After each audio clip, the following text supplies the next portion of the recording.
morning, my friends. Welcome back to GP Outdoors. We got to build a woodshed this year, and we're going to start right now.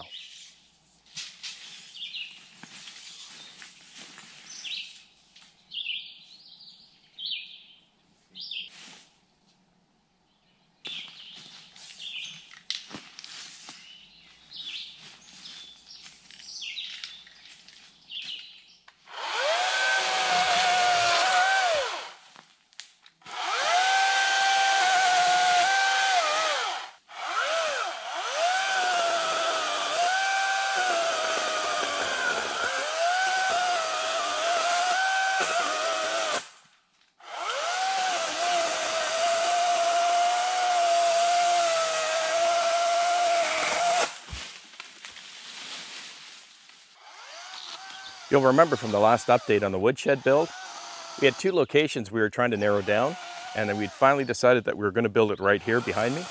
That way the back of the shed is against the wind, because the wind is coming this way, and it's just going to be a very simple shed build. However, there are bylaw setbacks required, as there are in most jurisdictions, and once you account for the setback, the shed is not going to fit the way I want it to fit in this space. So, found a little space about 25 feet up. Here, snugged in nice between these trees, lots of room for the setback, and it's just shy of my gate. I think it's going to work out really nice right beside the driveway.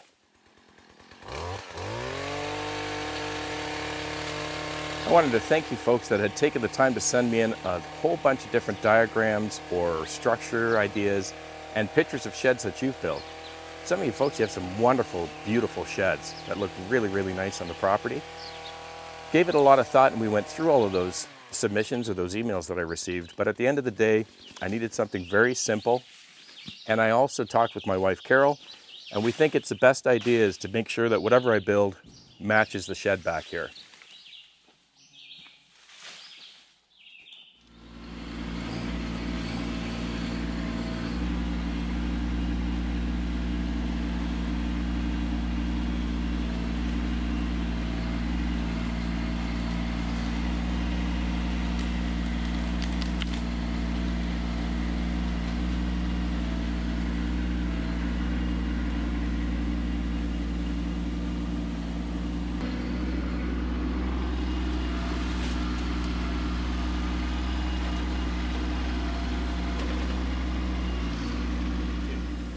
So I've cleared out the area and just a little bit larger than what I'm going to need. One of the things I love about having this root rake style grapple is for jobs like this.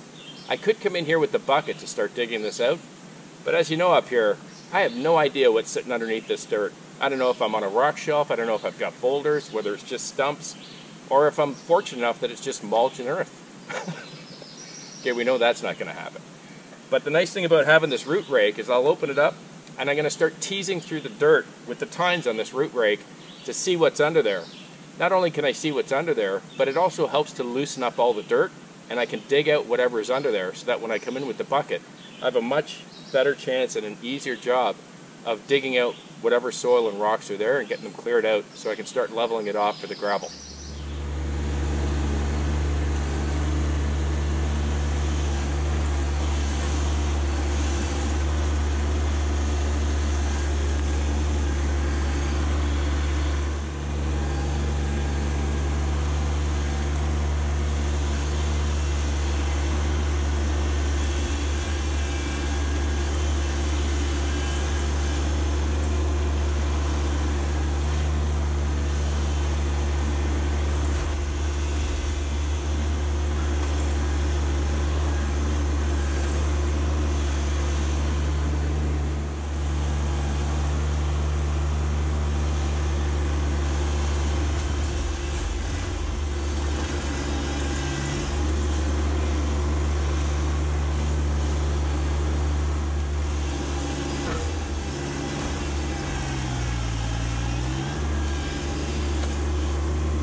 Rocks.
Well, worked really well. I'm super happy. No rock shelf.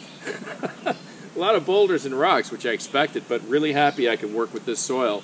Try to get her leveled out and start dropping a little bit of gravel. I'm going to grab the bucket. I'm going to start clearing some of this stuff out and maybe smoothing out the ground a little.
You know, I always find when I'm doing jobs, especially jobs like this, for the first time, I've never done this kind of thing before, even after 2.5 years, but you always find that while you're working the job, you go through parts where it almost looks like it's getting worse, or you're not sure if it's turning out the way you want.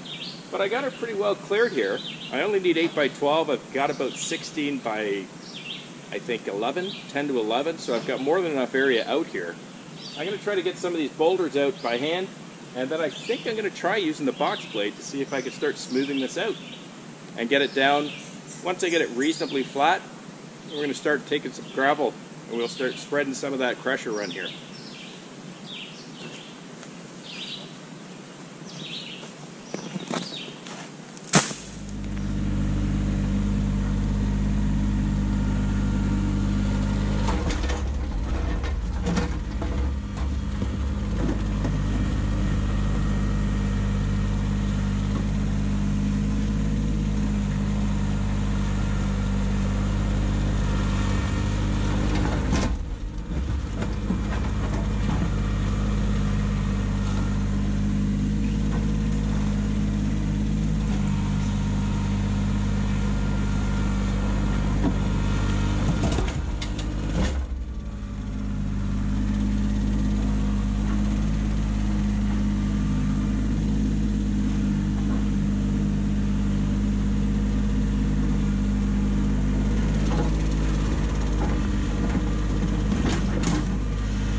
my friends, part one might have been a little bit longer than I expected, so I'm going to wrap up here for today.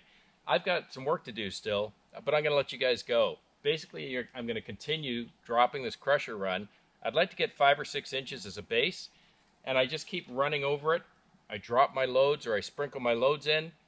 Then I use my bucket, generally in float most of the time, and I try to pull it back to try to smooth it out. And then I use the weight of the tractor to try to compress it. Once I get 5 or 6 inches in here, my neighbor guy, or the boss, is going to come by with a big 2-foot level, and we're going to make sure that I touch up where I need to try to maintain level ground. Once it's compacted, we leave it for a little while, get some rain on it. This crusher run should really pack in really nicely and give me a good base to start building my shed on. If you like the channel, please click subscribe, hit the like button, and if you want to know when I'm posting videos, just click that little bell. Have a wonderful week with your families, and a safe week, and please be kind. I'll see you on the next one. Cheers.